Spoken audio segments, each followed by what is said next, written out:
इस वीडियो को लाइक करें, हमारे चैनल को सब्सक्राइब करें, सब्सक्राइब करके बेल आइकन को ज़रूर दबाएं। Hello everyone, welcome back to my channel. कैसे हैं आप सब? उम्मीद करती हूँ आप सब अच्छे होंगे। आज हम सुनेंगे महाशिवरात्रि की व्रत कथा। उससे पहले मैं आप सभी लोगों से बोलना चाहूँगी, यदि आपको मेरी वीडियो पसंद आए तो वीडियो को लाइक करिएगा और ज़्यादा से ज़्यादा शेयर करिएगा। तो चलिए फिर कथा सुनना प्रारंभ करते हैं। महाशिवरात्रि की व्रत कथा। पौराणिक मान्यताओं के अनुसार प्राचीन काल में चित्रभानु नाम का एक शिकारी था। जानवरों की हत्या करके वह अपने परिवार को पालता था। वह एक साहूकार का कर्जदार था, लेकिन उसका ऋण समय पर ना चुक सका। क्रोधित होकर साहूकार ने शिकारी को शिव मठ में बंदी बना लिया। संयोग से उस दिन शिवरात्रि थी। शिकारी ध्यानमग्न होकर शिव संबंधी धार्मिक बातें सुनता रहा। चतुर्दशी को उसने शिवरात्रि व्रत की कथा भी सुनी। शाम होते ही साहूकार ने उसे अपने पास बुलाया और ऋण चुकाने के विषय में बात की। शिकारी अगले दिन सारा ऋण लौटा देने का वचन देकर बंधन से छूट गया। अपनी दिनचर्या की भांति हुए जंगल में शिकार के लिए निकला, लेकिन दिन भर बंदी गृह में रहने के कारण भूख प्यास से व्याकुल था। शिकार खोजता हुआ वह बहुत दूर निकल गया। जब अंधकार हो गया तो उसने विचार किया कि रात जंगल में ही बितानी पड़ेगी। वह एक तालाब के किनारे एक बेल के पेड़ पर चढ़कर रात बीतने का इंतजार करने लगा। बेल के पेड़ के नीचे शिवलिंग था, जो बिल्व पत्रों से ढका हुआ था। शिकारी को उसका पता न चला। पड़ाव बनाते समय उसने जो टहनियां तोड़ी वे संयोग से शिवलिंग पर गिरती चली गईं। इस प्रकार दिन भर भूखे प्यासे शिकारी का व्रत भी हो गया और शिवलिंग पर बिल्व पत्र भी चढ़ गए। एक पहर बीत जाने पर एक गर्भवती हिरनी तालाब पर पानी पीने पहुंची। शिकारी ने धनुष पर तीर चढ़ाकर ज्यों ही प्रत्यंचा खींची। हिरनी बोली, मैं गर्भवती हूँ, शीघ्र ही प्रसव करूंगी। तुम एक साथ दो जीवों की हत्या करोगे जो ठीक नहीं है। मैं बच्चे को जन्म देकर शीघ्र ही तुम्हारे समक्ष प्रस्तुत हो जाऊंगी, तब मार लेना। शिकारी ने प्रत्यंचा ढीली कर दी और हिरनी जंगली झाड़ियों में लुप्त हो गई।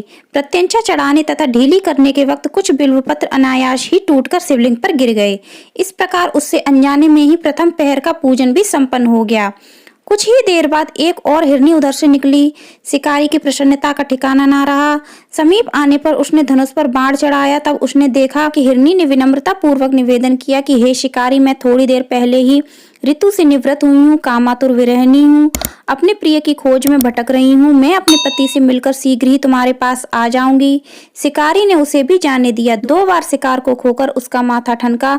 वह चिंता में पड़ गया। रात्रि का आखिरी पहर बीत रहा था। इस बार भी धनुष से लगकर कुछ बेलपत्र शिवलिंग पर जा गिरे तथा दूसरे पहर का पूजन भी संपन्न हो गया। तभी एक अन्य हिरनी अपने बच्चों के साथ उधर से निकली। शिकारी के लिए यह स्वर्णिम अवसर था। उसने धनुष पर तीर चढ़ाने में देर नहीं लगाई।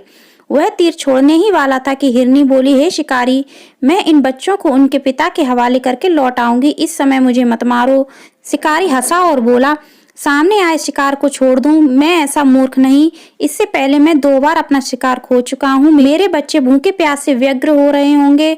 उत्तर में हिरनी ने फिर कहा, जैसे तुम्हें अपने बच्चों की ममता सता रही है, ठीक वैसे ही मुझे भी। हे शिकारी, मेरा विश्वास करो, मैं इन्हें इनके पिता के पास छोड़कर तुरंत लौटने की प्रतिज्ञा करती हूँ। हिरनी का दीन स्वर सुनकर शिकारी को उस पर दया आ गई। उसने उस मृगी को भी जाने दिया। शिकार के अभाव में तथा भूख प्यास से व्याकुल शिकारी अनजाने में ही बेल वृक्ष पर बैठा बेल पत्र तोड़कर नीचे फेंकता जा रहा था। पौ फटने को हुई तो एक हुष्टपुष्ट मृग उसी रास्ते पर आया। शिकारी ने सोच लिया कि इसका शिकार वह अवश्य करेगा। शिकारी की तनी प्रत्यंचा देखकर मृग विनीत स्वर में बोला, हे शिकारी, यदि तुमने मुझसे पूर्व आने वाली 3 मृगियों तथा छोटे छोटे बच्चों को मार डाला है तो मुझे भी मारने में विलंब ना करो, ताकि मुझे उनके वियोग में एक क्षण भी दुख ना सहना पड़े। मैं उन हिरनियों का पति हूँ। यदि तुमने उन्हें जीवन दान दिया है तो मुझे भी कुछ क्षण जीवन दान देने की कृपा करो।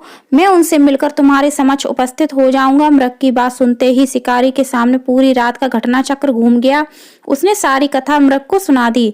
तब मृग ने कहा, मेरी तीनों पत्नियां जिस प्रकार प्रतिज्ञाबद्ध होकर गई हैं, मेरी मृत्यु से अपने धर्म का पालन नहीं कर पाएंगी। अतः जैसे तुमने उन्हें विश्वास पात्र मानकर छोड़ा है, मुझे भी वैसे ही जाने दो। मैं उन सब के साथ तुम्हारे सामने शीघ्र ही उपस्थित होता हूँ। शिकारी ने उसे भी जाने दिया। इस प्रकार सुबह हो गई। उपवास, रात्रि जागरण तथा शिवलिंग पर बेलपत्र चढ़ने से अनजाने में ही पर शिवरात्रि की पूजा पूर्ण हो गई तथा अनजाने में की हुई पूजा का परिणाम उसे शीघ्र ही मिला।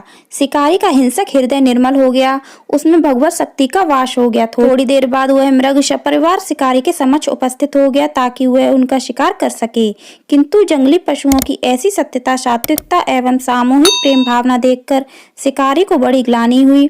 उसने मृग परिवार को जीवन दान दे दिया। अनजाने में शिवरात्रि के व्रत का पालन करने पर भी शिकारी को मोक्ष की प्राप्ति हो गई। जब मृत्यु काल में यमदूत उसके जीव को लेने आए तो शिवगणों ने उन्हें वापस भेज दिया तथा शिकारी को शिवलोक ले गए। शिव जी की कृपा से ही अपने इस जन्म में राजा चित्रभानु अपने पिछले जन्म को याद रख पाए तथा महाशिवरात्रि के महत्व को जानकर उसका अगले जन्म में भी पालन कर पाए। फ्रेंड्स, आपको यह कथा कैसी लगी मुझे कमेंट करके जरूर बताइएगा और कमेंट में बम बम बोले ओम नमः शिवाय अवश्य लिखिएगा। वीडियो को ज़्यादा से ज़्यादा शेयर करिएगा। धन्यवाद।